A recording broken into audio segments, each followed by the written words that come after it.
peut pas briguer un mandat chez nous parce qu'elle est suisse. Voici Charlotte Gabris. Oui, Charlotte, elle est très contente de vous rencontrer. Elle est majeure, donc elle va vous le dire elle-même. Ah oui, Charlotte, je vote pour vous des deux mains. C'est vrai. Même moi, avec toutes mes mains encore aussi. Plus. Merci Mathilde, c'est tellement délicat. De rien. Eh ben, je suis très très contente de vous rencontrer, je le dis moi-même.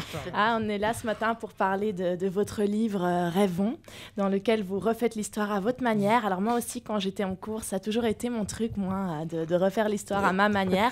Mais c'était pas parce que je rêvais, mais plutôt parce que j'étais nulle en histoire, quoi. Alors du coup, en préparant ma chronique, je me demandais, mais si j'avais pu refaire l'histoire, qu'est-ce que j'aurais fait?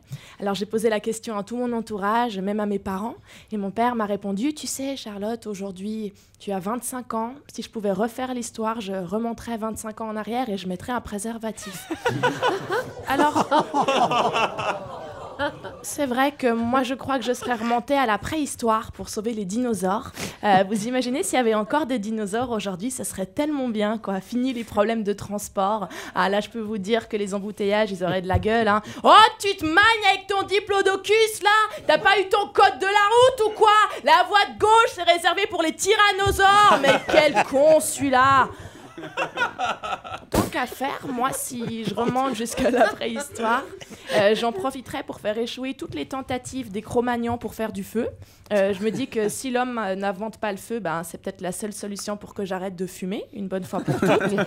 Je serais aussi remontée à l'époque de Louis XIV. Je me serais sentie investie d'une mission, celle de sauver la France.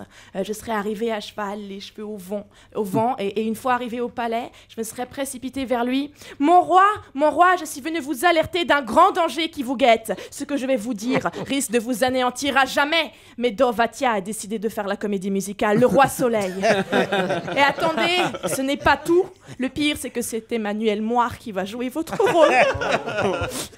Mais bon, quelque part, ce livre, c'est aussi l'occasion de remettre l'histoire au goût du jour. Parce qu'aujourd'hui, les jeunes sont complètement nuls en histoire. Moi, j'ai un petit cousin qui est au collège. Il pensait qu'à l'époque de Henri IV, le téléphone existait déjà. Je lui ai dit, tu sais, Eric, à l'époque, les gens se déplaçaient encore à cheval. Donc, je les vois mal avec des téléphones portables. Et là, il m'a regardé d'un air méprisant et m'a dit, je sais, ils étaient à cheval, mais ils avaient des kits mains libres, quoi. Voilà. Pour finir, je voulais vraiment vous dire que j'ai adoré ces livres rêvants. Et heureusement que c'est pas moi qui ai décidé de l'écrire, parce que moi, je me souviens de mes rêves une fois sur 10, quoi. Heureusement que Martin Luther King n'était pas comme moi, sinon son célèbre discours aurait été beaucoup moins réussi. J'ai fait un rêve, j'ai rêvé que... en fait, le truc... Attends, j'ai rêvé de quoi déjà? Bibabibabou, je vais aller me coucher. Hein. Mais bon, on n'est pas là pour parler de Martin Luther King, on est là pour parler de vous. Donc merci de m'avoir écouté et j'étais ravie de parler de moi avec vous. Merci. Charlotte Gabris.